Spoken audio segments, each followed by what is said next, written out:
वर्तमान सत्र 25 नवंबर से प्रारंभ होता है और 20 नवंबर को अमेरिकन कोर्ट के एक अटॉर्नी की रिपोर्ट आती है एक बिजनेस हाउस के संदर्भ में। विगत 3 वर्षों से यह क्या एक संयोग है, पेगासस रिपोर्ट आती है 18 जुलाई 2021, मानसून सत्र है 19 जुलाई 2021। 31 जनवरी 2023 से भारत की संसद का बजट सत्र शुरू होता है और 24 जनवरी 2023 को हिंडनबर्ग रिपोर्ट आती है। We cannot allow largest democracy to be made dysfunctional by deep state anywhere else. Bharat के इतिहास का एकमात्र चुनाव था जब विदेश की एक गवर्नमेंट ने, रशियन गवर्नमेंट ने ऑफिशियल स्टेटमेंट दिया कि भारत के चुनावों में विदेशी हस्तक्षेप हो रहा है, जान के हो रहा है। तो मैं अनुरोध करना चाहूंगा कि इसके ऊपर गहन जांच होनी चाहिए। विदेश का लाभ लेकर, विदेश की छांव लेकर जो भारत में हो रहा है, उनके लिए एक पंक्ति कहना चाहूंगा कि अपने वतन पर सदियों तक है रही हुकूमत गैरों की, लेकिन कुछ चेहरों पर अब तक धूल है उनके पैरों की।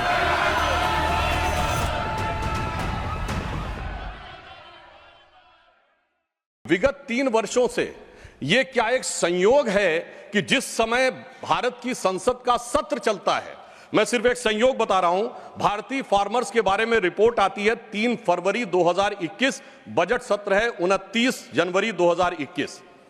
पेगासस रिपोर्ट आती है 18 जुलाई 2021, मानसून सत्र है 19 जुलाई 2021। उसके बाद 31 जनवरी 2023 से भारत की संसद का बजट सत्र शुरू होता है और 24 जनवरी 2023 को हिंडनबर्ग रिपोर्ट आती है। जनवरी 2023 में भारत की संसद का सत्र शुरू होता है और 17 जनवरी 2023 को बीबीसी की डॉक्यूमेंट्री आती है, इंडिया द मोदी क्वेश्चन। और गंभीर महत्वपूर्ण बात है, 20 जुलाई 2023 को भारत की संसद का सत्र शुरू होता है और मणिपुर वायलेंस का वीडियो 19 जुलाई 2023 ठीक एक दिन पहले जारी होता है। पूरे सीक्वेंस में अगर हम चलें तो महोदय मैं याद दिलाना चाहूंगा कि 10 मई 2024 को कोविड वैक्सीन के बारे में एक रिपोर्ट छपती है, जिस समय भारत का चुनाव प्रचार अपने पूर्ण उसके ऊपर था।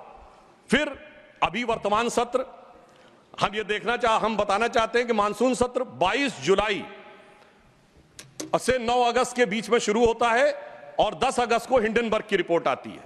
वर्तमान सत्र 25 नवंबर से प्रारंभ होता है और 20 नवंबर को अमेरिकन कोर्ट के एक अटॉर्नी की रिपोर्ट आती है एक बिजनेस हाउस के संदर्भ में।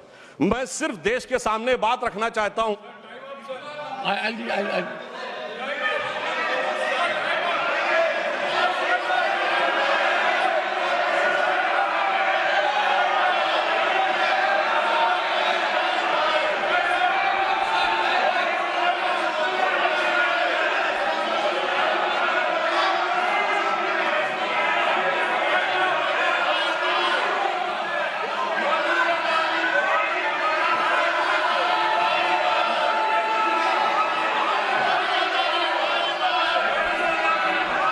Nothing will go on record except honorable members. This is honorable members. I'll give honorable members. I will give time because listen to me. This is a very serious issue and we need to have opinion from everyone this side. We cannot allow largest democracy to be made dysfunctional by deep state anywhere else. This house should be united in neutralizing any trend, any initiative that is pernicious, dangerous to our sovereignty. I allow Sudhanshu Trivedi to continue. मैं सिर्फ ये बताना चाहता हूं कि विगत चुनाव भारत के राजनीतिक इतिहास के एकमात्र चुनाव थे जब विदेश में कोई रिपोर्ट नहीं, मैं विपक्ष के सदस्यों से कहना चाहता हूं, रिपोर्ट नहीं, भारत के इतिहास का एकमात्र चुनाव था जब विदेश की एक रशियन गवर्नमेंट ने ऑफिशियल स्टेटमेंट दिया कि भारत के चुनावों में विदेशी हस्तक्षेप हो रहा है। ऐसा भारत के इतिहास में कभी नहीं हुआ और इसके बाद दूसरी सरकार के द्वारा उसका खंडन किया गया। महोदय मैं अपने विपक्ष के साथियों से पूछना चाहता हूं कि यह जान के हो रहा है या अनजाने में? अगर अनजाने में हो रहा है तो ईमानदारी से आइए और खुलकर चर्चा करिए। यदि जान के हो रहा है तो मैं अनुरोध करना चाहूंगा कि इसके ऊपर गहन जांच होनी चाहिए, क्योंकि निरंतर मैंने सभापति महोदय कोई घटना कोट नहीं की है, मैंने केवल एक रिपोर्ट कोट नहीं की है, मैंने 3 वर्षों का सीक्वेंस दिया है और जो सदन में बैठा हुआ हर व्यक्ति इसके साथ अपने साथ बिल्कुल साफ साफ उसे देख सकता है। और मगर मैं यह भी कहना चाहता हूं सभापति महोदय कि जिन लोगों के दिल में यह ख्वाब है, यह बड़ी एक सहज स्वाभाविक सी बात है, जिन लोगों के दिल में यह ख्वाब है कि वो भारत को झुका लेंगे, तो मैं उनसे कहना चाहता हूं कि हम श्री नरेंद्र मोदी जी के नेतृत्व में जिस प्रकार से आगे बढ़ रहे हैं, ये मत सोचें कि विदेश से किसी चीज का आज प्रभाव पड़ने वाला। आज भारत अपने स्वाभिमान के साथ आगे बढ़ रहा है। मैं उन लोगों के लिए कहना चाहूंगा, सर, जो विदेश में जाकर यह विचार करते हैं, जो कहते हैं डिफेंडर्स ऑफ डेमोक्रेसी यहां क्यों नहीं कर रहे हैं?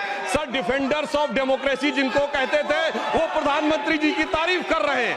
इसलिए मैं कहना चाहूंगा, विदेश का लाभ लेकर, विदेश की छांव लेकर जो भारत में हो रहा है, उनके लिए एक पंक्ति कहना चाहूंगा कि अपने वतन पर सदियों तक है रही हुकूमत गैरों की, लेकिन कुछ चेहरों पर अब तक धूल है उनके पैरों की।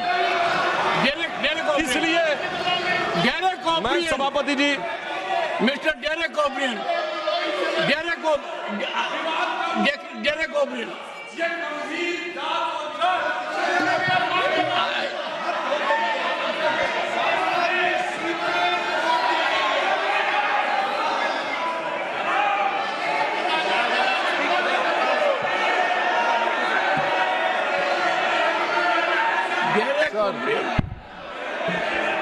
Sir.